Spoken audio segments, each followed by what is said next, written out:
Welcome to Tara Series 7. Today we'll be taking a look at this, which is the Avengers Age of Ultron 4 and Sub-Ultron 05.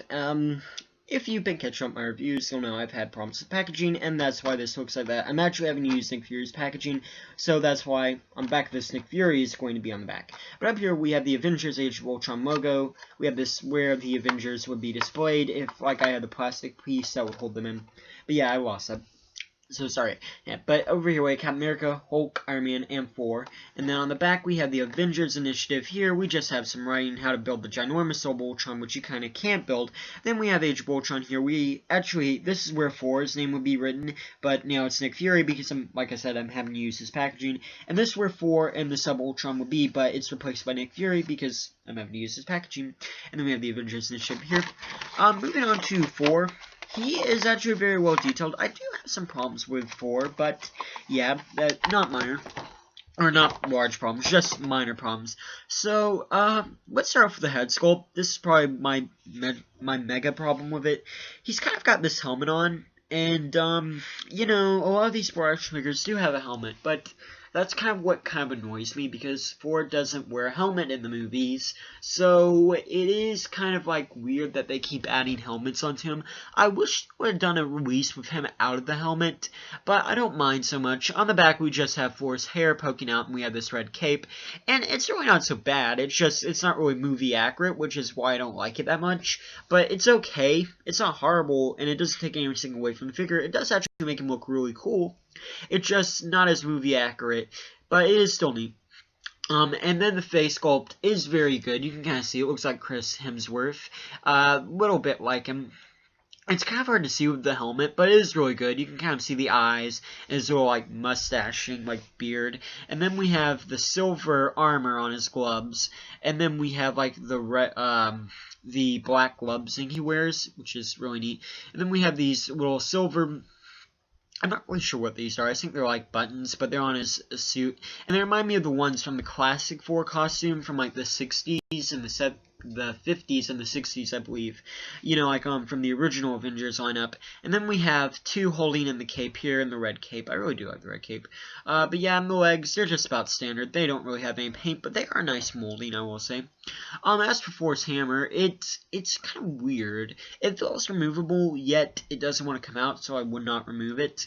But yeah, but it is neat. It's silver hammer. It's kind of strangely positioned, but it's neat. Like, normally, this is kind of showing Thor holding it from the middle section, but normally he holds it from the bottom, which is kind of weird, like how they've done that.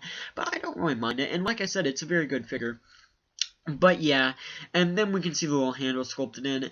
I do think this is a really nice Avenger to have. My problem mainly being the cape is unremovable, therefore, like, when he sits down, there's no way he's actually going to be able to set in the Avengers Quinjet without breaking the cape or just, like, pushing it in. And that's some of the problems a few of these action figures have had in the Avengers line, that they can't actually sit in the Quinjet. But yeah, so moving on to the Sub-Ultron in the set. But overall, Thor is not so bad. But moving to the Sub-Ultron, it's a rather interesting Sub-Ultron, to say the least. It's, I'm going to start off with the vehicle this time, which is something I don't normally do. But yeah, it's red, clear, translucent plastic, I believe. I think that's what they call it. But yeah, and it's a very nice plastic. We got some weapons at the top, and it's very interesting. And then we have what kind of looks like... A logos here, probably just weapons, and they're like kind of drawn in like black ink and stuff, or like paint. They look really weird designed, but they are neat. And we have some silver at the top, like most of these Sub-Ultrons, and it does look good and it has weapons. Now assembling it, you have to push it in like this. I assume it's for when you build the giant Sub-Ultron. Not really sure how it's going to be built, but yeah. So one thing I will point out, there's a set similar to this in Lego, known as Iron Man vs. Ultron, I believe. And it does come with an action figure, like two of them, called Sub-Ultrons. So I do think that's interesting. And maybe it's possible these Sub-Ultrons will pop up in the movie. Like, normally when Hasbro does something, it might not. But with Lego doing it, there's a possibility that it could be based off something in the film. And I think that's rather interesting. The Sub-Ultron is basically the exact same Ultron from the Iron Man 01 set and the Captain America 02 set, so you can kind of see it's not really that different. Just same mold, paint a little differently. I believe it's identical to the paint on the Captain America one, though. No, wait, that one's blue, this one's gray. But yeah, it's got the gun arm and stuff, and the articulation problem of how, like, if you bring the arm up, it's going to knock the hand off. But it does not appear to be so bad on this one. But it could be at overtime.